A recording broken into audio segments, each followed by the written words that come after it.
Hello guys. और आज दूसरा दिन है डेली आंसर राइटिंग का। और मैंने पहला वीडियो अपलोड कर दिया है जो कि जीएस 2 का ही मैंने स्टार्ट किया है। तो आज का जो क्वेश्चन है वो 2021 वाले का है। तो जो उन्हें जिन्होंने पुराना वीडियो नहीं देखा, इस वीडियो को आप देख लेना इस वीडियो के बाद में। तो पहला जो आज का क्वेश्चन है, constitutional morality is rooted in the constitution founded on it's essential facets. Explain the doctrine of constitutional morality with the help of relevant judicial decisions. तो पहला पार्ट इसमें कॉन्स्टिट्यूशनल मोरालिटी। दूसरा है फीचर्स या फिर रूट्स जो भी है। तीसरा है अपन कैसे इसको समझा रहे जुडिशियल डिसीजंस के थ्रू। तो सबसे पहले अपन जानते हैं कि कॉन्स्टिट्यूशन और कॉन्स्टिट्यूशनल मोरालिटी क्या है, बीच में अंतर क्या है। कॉन्स्टिट्यूशन जो है रिटन लॉज एंड रूल्स है जो कि कोडिफाइड है कॉन्स्टिट्यूशन में एज अ बुक। जो एक जगह पे अपना कोडिफाइड करके लिखा हुआ रिटन। और जो कॉन्स्टिट्यूशनल मोरालिटी है वो स्पिरिट है, मतलब वही चीज को अपन प्रैक्टिकल कैसे उसको अपन अप्लाई कर सकते हैं। तो इसका सीएसवी के एग्जांपल अपन दे रहे हैं, आर्टिकल 17 जो है अबॉलिशन ऑफ अनटचेबिलिटी। ये अपना कॉन्स्टिट्यूशन बताता है। पर जैसे इसका एग्जांपल में ऐसे दे सकते हैं कि as per societal old traditions and norms जो था कि अनटचेबिलिटी को वो एक तरह से टैबू, मतलब वो गलत तरीके से नहीं देखते थे। वो अपना ये पुराने ट्रेडिशन के थ्रू उसको जोड़ देते थे कि पुराने कर्मों का ये सब चीजें।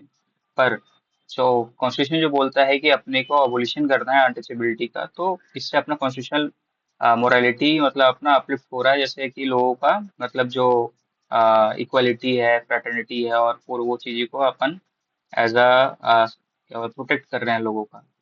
तो कॉन्स्टिट्यूशन अब अपन स्टार्ट करते हैं इंट्रोडक्शन इस चीज का। तो constitutional morality means the adherence to the norms of constitution in a democracy, not limited to just provisions in literal sense, but also practical proclamation of values. It is not mentioned in the constitution, but rooted in the various provisions of Indian constitution. तो ये एक मैंने यहाँ पे एक diagram बना दिया है। इसको बनाना नहीं बनाना आपके ऊपर है, पर ये हल्का सा अट्रैक्टिव टाइप का लगता है। इसमें रिटेन पैड पे हल्का सा उतना सही नहीं लगा, पर लिखते समय आपको अच्छा फील होगा। तो इसमें जैसे पहला है प्रियम्बल है, फंडामेंटल राइट्स है, इंडिपेंडेंस ऑफ जुडिशरी है, separation of power, rule of law है, डीपीएसपी है। तो प्रियम्बल फिर उसके बाद अपन इसको डिफाइन भी कर सकते हैं चाहे तो। नहीं तो एक और एक तरीका कर सकते हैं कि जो ये अपन इसको लिख के और इसी में ही अपन ने लिख सकते हैं कि ये पार्ट 3 का है, फंडामेंटल राइट्स है, या इंडिपेंडेंस ऑफ जुडिशरी आर्टिकल 51 है। ऐसे कर करके चीजें अपन इस पे डाल सकते हैं। सेपरेशन ऑफ पावर का अपन ने कुछ कुछ आर्टिकल से इधर डिफाइन कर सकते, रूल ऑफ लॉ का कर सकते, डीपीएसपी का कर सकते हैं। या फिर जो जिसको मैंने अभी एक और एक तरीके से नीचे इसको डिफाइन भी मार दिया है साथ साथ में। तो इसका है preamble is referred as soul of constitution, inculcated the essence of constitutional morality, outlining the idea of justice, liberty, equality। preamble का अपन ये कर दिया। फिर फंडामेंटल राइट्स का क्या है कि पार्ट 3 कॉन्स्टिट्यूशन में अपना डिफाइंड है, मेंशनड है with the following articles from 14 to 32 that describes the justice, liberty, equality and the protection of the rights of the citizens। ये इसमें डिफाइंड है।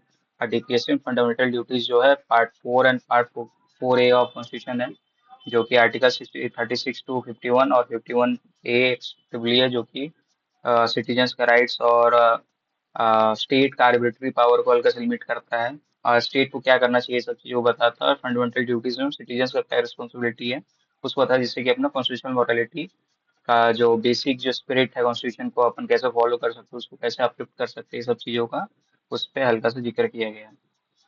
फिर एक और एक पार्ट पॉइंट अपन लिख सकते हैं, principles of rule of law, separation of power, independence of judiciary और all uphold the essence of constitutional morality, safeguarding the democracy. अब ये अपन ने अपना दूसरा पार्ट अब कंप्लीट कर दिया। अब इसका तीसरा पार्ट है judicial decisions, explain the doctrine of constitutional morality. तो इसका अपन पहला है एग्जाम्पल दे सकते हैं कि सुनंदा भारती के स्टेट ऑफ केरला 1973, जो कि रिकॉग्नाइज करता है constitutional morality as essential component of basic structure protecting the fundamental values of the constitution. फिर एक दूसरा जो है Naz foundation government of NCT Delhi 2009 का है, जिसमें decriminalising the homosexuality that the court emphasized the need of constitutional morality to promote inclusiveness, plurality and tolerance। फिर नवतेज सिंह जौहर case है जो यूनियन ऑफ इंडिया के अगेंस्ट में लड़ा गया था 2018 के। इसमें तो कोर्ट ने ये बताया कि कॉन्स्टिट्यूशनल मोरालिटी को प्रोटेक्ट और राइट्स ऑफ एलजीबीटी को प्रोटेक्ट और उनका प्रिवेंट करना है discrimination based on sexual orientation. इसका एक और एक एग्जांपल हो सकता है फर्स्ट जजेस केस जो एसपी गुप्ता केस है। और तीन चार केसेस अपन इस पर डाल सकते हैं साथ साथ में। जैसे कि अपन डाल सकते हैं सबरीमाला केस का एक जजमेंट डाल सकते हैं, या फिर कोई भी रैंडम जो भी अभी केसेस रिसेंटली भी चल रहा है जो कि कॉन्स्टिट्यूशन को अपना मतलब ये बताता है कि आर्बिट्री पावर स्टेट के पास नहीं है। कॉन्स्टिट्यूशनल मोरालिटी जो है सिर्फ स्टेट में उसका स्टेक नहीं है, सिटीजन्स का भी उसमें स्टेक्स रहता है, ये सब चीजें। ऐसे जितने भी केसेस आ सकते हैं अपन इसको और बार भर सकते हैं। तो अब इसका अपन कंक्लूजन ऐसे भर सकते हैं कि constitutional morality is crucial for constitutional laws to effective without constitutional morality the operation of constitution tend to become arbitrary। तो ये अपना हो जाता है ये क्वेश्चन कंप्लीट। और ये वीडियो देखने के लिए जो जिन्होंने लास्ट तक देखा उनको बहुत बहुत शुक्रिया। और आगे और भी ऐसा कुछ और आते रहेगा। और साथ साथ में मैं सोच रहा हूँ सोशियोलॉजी का भी अब डेली पीवाईक्यूज में अपलोड करूंगा। डेली ना छोड़ के पर एक दिन छोड़ के ऐसे मैं पीवाईक्यू हर रोज अपलोड करने का सोच रहा हूँ।